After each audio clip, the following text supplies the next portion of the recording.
Good morning. कैसे हैं आप लोग? आशा करता हूँ आप लोग सही होंगे, ठीक होंगे, स्वस्थ होंगे। तो मैं आपसे आपका 2 मिनट मात्र लेना चाहता हूँ। अगर आप 2 मिनट इस वीडियो को देखते हैं उसके बाद अपना राय दीजिएगा।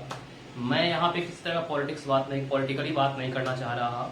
ना आप किसी के सपोर्टर हो, बीजेपी के सपोर्टर हो या फिर कांग्रेस के सपोर्टर हो। तो मैं आज ये कहना चाह रहा हूँ कि हमारे देश के नेताओं को सिर्फ अपने अलावा और पूरे देश की पब्लिक का, किसी देश के लोगों का कोई चिंता नहीं। अगर चिंता होता तो बहुत सारे सुधार हमारे देश में होते। मैं एक एग्जांपल लेके चलता हूँ थोड़ा सा। हम सबसे पहले बात करते हैं अपने देश के एजुकेशन सिस्टम के बारे में। ठीक है, हमारे देश में एजुकेशन सिस्टम का कितने साल हो चुके हैं? हमारा 47 में हमारा देश आज़ाद हुआ है। उसके बाद कई सारे सुधार आए, कई सारे सरकारें आई, लेकिन उसने एजुकेशन सिस्टम में कर क्या लिया है? हमारे देश में अभी भी सरकारी स्कूल की जो हालत है वो आपसे छिपी हुई नहीं है। प्राइवेट स्कूलों में कितना पैसा लिया जाता है, लूटा जाता है, स्कूल बैग के नाम पे, कपड़ों के नाम पे, किताब के नाम पे। जबकि एनसीईआरटी सबको प्रिस्क्राइब किया गया है सीबीएसई की तरफ से या स्टेट गवर्नमेंट की तरफ से, फिर भी आप जाके स्कूलों में देखिए तो किस तरह की किताबें चलती हैं जिसका प्राइस कितना हाई होता है। उसमें तो अभी तक किसी तरह का सुधार नहीं हुआ है। अगर हम सरकारी स्कूल की बात करें तो वहां आप जाकर देखिए कि गवर्नमेंट स्कूल में कहीं भैंस बंधा हुआ है, कहीं भूसा भरा हुआ है, किसी का छप्पड़ नहीं है, किसी का छत नहीं है। स्कूल टीचर की हम बात करें तो मैक्सिमम स्कूल ऐसे हैं जिसमें टीचर सिर्फ 1 या 2 है। हमारे पास बच्चे 200-250 उस स्कूल में बच्चे हैं, लेकिन हमारे पास टीचर 2 या 3 ही है। वही टीचर जो है क्लास चला रहा है। और जब भी इलेक्शन आता है टीचरों को एज ए एजेंट, सरकार के एजेंट के रूप में उनको लगा दिया जाता है। आप इलेक्शन करवाओ, आप ये करवाओ, आप राशन बंटवाओ। सारे काम में टीचर को एक एजेंट की तरह काम दिया जाता है। ये हमारा एजुकेशन सिस्टम। अब कोई भी सरकार अभी तक जो भी आई है इस पे किसी तरह का काम नहीं। हाँ, वादे जरूर किए गए हैं, वादे होते रहे हैं और हमें आगे भी होता रहेगा। और उसमें सुधार जो है ना अभी तक हुआ है, ना अभी भी कोई आगे चांस है कि होगा। ठीक है, अब हम बात करते हैं जो सबसे ज्यादा अभी चल रहा है वो है कोरोना। कोरोना हमारे देश के आजाद हुए कितने साल हो गए? 72 के आसपास ईयर्स हो गए। हम अगर बात करते हैं कि हेल्थ सिस्टम में क्या सुधार हुआ, आप बताइए। आपको कुछ पता हो कि क्या सुधार हुआ? हाँ, सुधार ये हुआ कि हॉस्पिटल्स बने, ना उसमें वेंटिलेटर की व्यवस्था है, ना बेड की व्यवस्था है, ना दवाएं मिल रही है, ना वहां अल्ट्रासाउंड हो पाता है, ना वहां एक्सरे हो पाता है। तो आखिर ऐसा जो फंड आया आपके तरफ से, सरकार की तरफ से, वो गया कहां? आप एक पहले भी सुनते होंगे आपकी अल्ट्रासाउंड नहीं हो पा रहा है, या अल्ट्रासाउंड बंद है, दवाएं नहीं है, काउंटर पे दवाएं नहीं है। तो सरकारी स्कूल तो सरकारी हॉस्पिटल तो खुल गए, लेकिन उसमें व्यवस्था नगण्य है। सिर्फ एक हम लोग को चाशनी दे दिया जाएगा, गया क्या कि आपके पास हॉस्पिटल है। अब हम कहते सरकार 1 साल हो गया। 1 साल पहले हमारे देश में लॉकडाउन लगा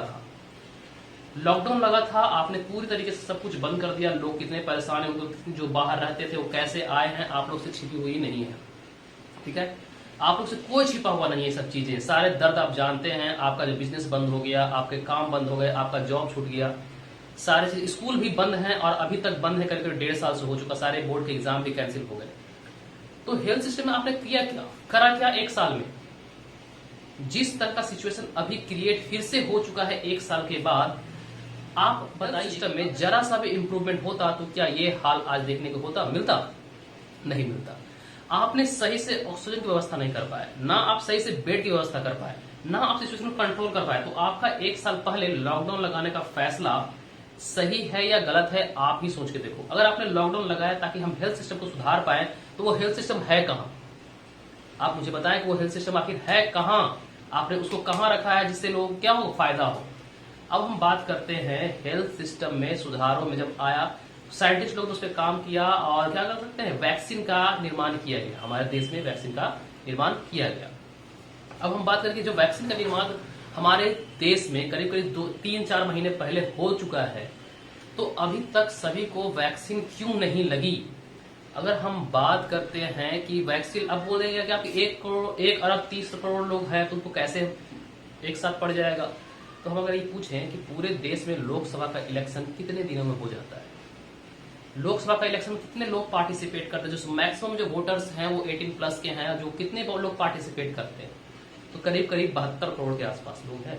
एग्जैक्ट डेटा मेरे पास नहीं है, लेकिन लगभग इतना ही है। ठीक है, उतने लोग आप 2 से 3 महीने के अंदर वोटिंग कर देते हैं। वो भी आपने वोटिंग करवा लिया, विधानसभा का वोट हो चुका, पंचायत चुनाव हो चुका है, अभी बंगाल का चल रहा है इलेक्शन, वहां पे वोट देने जा रहे हैं। तो अगर आप वहां ये करते कि जो वोट देने आ रहे हैं वो उनको वैक्सीन उसी समय लगा दी जाती, तो बंगाल के करीब करीब आधे लोगों को वोट क्या कर सकता थे, वैक्सीनेशन हो जाता। और हम बात करें दूसरे स्टेट, आप वोटिंग के लिए लाइन में खड़े कर सकते हैं, सोशल डिस्टेंसिंग के साथ वोटिंग हो सकता है, तो क्या सोशल डिस्टेंसिंग के साथ वैक्सीनेशन नहीं हो सकता है? आप डॉक्टर रखिए, वैक्सीन रखिए, और लोग गांव में जाके आप जहां आप वोट करवाते स्कूलों में, वहां स्कूलों में आप जाके आप क्या वैक्सीनेशन करवाइए, तो आराम से वैक्सीनेशन भी हो जाता। करीब करीब अभी 70% लोगों को, 70% लोग जो हैं वो वैक्सीन ले चुके होते अभी तक, अगर आपके मन में अगर आपकी इच्छा होती कि हम अपने हेल्थ सिस्टम सुधारें या फिर लोगों को कोरोना से बचाएं। अब स्थिति ऐसी आ गई, आप मौत छिपाने लगे हैं, ठीक है, आप मौत के कब्रिस्तानों को घेरने लगे हैं ताकि लोग देखे ना, जहां पे मौत लाश जलाई जाती है उसको आप घेरने लगे हैं ताकि लोगों को पता ना चले कि कितनी लाशें जल रही है। तो ऐसा आप करें, तो आप सोचिए कि आप किस राह पे जा रहे हैं, हमारा देश किस राह पे जा रहा है और इसको किस तरह के नेता की जरूरत है। मैं ये नहीं कहता कि नरेंद्र मोदी खराब नेता हैं, राहुल गांधी खराब नेता है, वो दोनों जो है हमारे देश के पीएम के कैंडिडेट हैं, तो दोनों को ये सोचना चाहिए, पक्ष हो या विपक्ष हो, कि हमारे देश में हेल्थ सिस्टम कैसे हो। एक तो बुराई करने में लगा रहता है, एक अपने मन के किए जा रहा है। इलेक्शन आपने करवा दिया, इलेक्शन में जो बंगाल में जो फैलेगा कोरोना, उसके बाद का जो हाल होगा, लाशें नहीं गिन पाइएगा। अब हम बात करें बिहार का हम बात करते हैं, बिहार में हेल्थ सिस्टम इतनी गर्त में है कि आप किसी से कंपेयर नहीं कर सकते। कि लो लेवल कंट्री में सबसे जो बात करते हैं हेल्थ सिस्टम का आता है, वो हमारे बिहार का आता है। यहाँ एजुकेशन भी नहीं है, हेल्थ सिस्टम भी नहीं है। नीतीश कुमार जी विकास पुरुष, किस बात का विकास पुरुष आप बन पड़े हैं, किस बात का विकास पुरुष आप कहला रहे हैं? आपने रोड बना दिया, ब्रिज बना दिया, चलो अच्छा किया, ना आप हेल्थ सिस्टम सुधार पाए। शिक्षा को तो और ज्यादा बर्बाद किया, 60% 50% आपने ऑब्जेक्टिव कर दिया एग्जाम में। क्या वो कॉम्पिटिटिव एग्जाम का दे रहे हैं? नहीं, वो एक दे रहे हैं स्टेट गवर्नमेंट का बोर्ड एग्जाम। तो बोर्ड एग्जाम में सब्जेक्टिव आप हटा के ऑब्जेक्टिव कर दिए हैं, तो आप सोचिए कि बच्चे क्या पढ़ेंगे। ठीक है, ऑब्जेक्टिव पढ़ के चले जाएंगे। बहुत सारी बातें थी, ठीक है। वैक्सीनेशन हो रहा है, लाशें जल रही है, ठीक है। वैक्सीनेशन तो अभी खैर बंद है, लॉकडाउन लगाने का फिर से रिकमेंडेशन आ रहा है स्टेट बाय स्टेट। बिहार में अभी आज होगा कि क्या किया जाए, तो मेरी सोच से जहां है कि आप लॉकडाउन लगाइएगा। ये मेरा जहां तक मानना है कि आपका जो फैसला आएगा वो लॉकडाउन की तरफ ही आएगा, कि आपके पास और कोई चारा ही नहीं है, आप इतने काबिल ही नहीं हैं कि आप इस कोरोना को संभाल सके।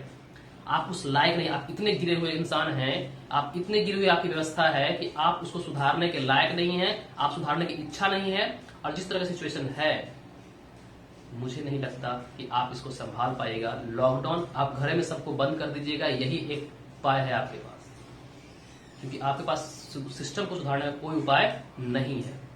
अगर है भी तो आप करना नहीं चाहते। चलिए, आपकी क्या राय है इस पे आप कमेंट करिएगा। बिहार में लॉकडाउन लगेगा या नहीं लगेगा, या फिर लगाना चाहिए या नहीं लगाना चाहिए, आप राय अपने कमेंट बॉक्स में जरूर दें। अगर हो सके तो इस वीडियो को शेयर करें ताकि लोग भी इस चीज को समझ पाएं। चलिए, थैंक यू। आप सिर्फ ये जान लिया और कि आप अपनी रक्षा स्वयं कर सकते हैं, कोई सरकार आपको बचा नहीं सकती है।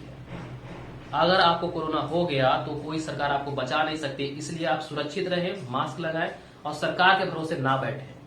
धन्यवाद।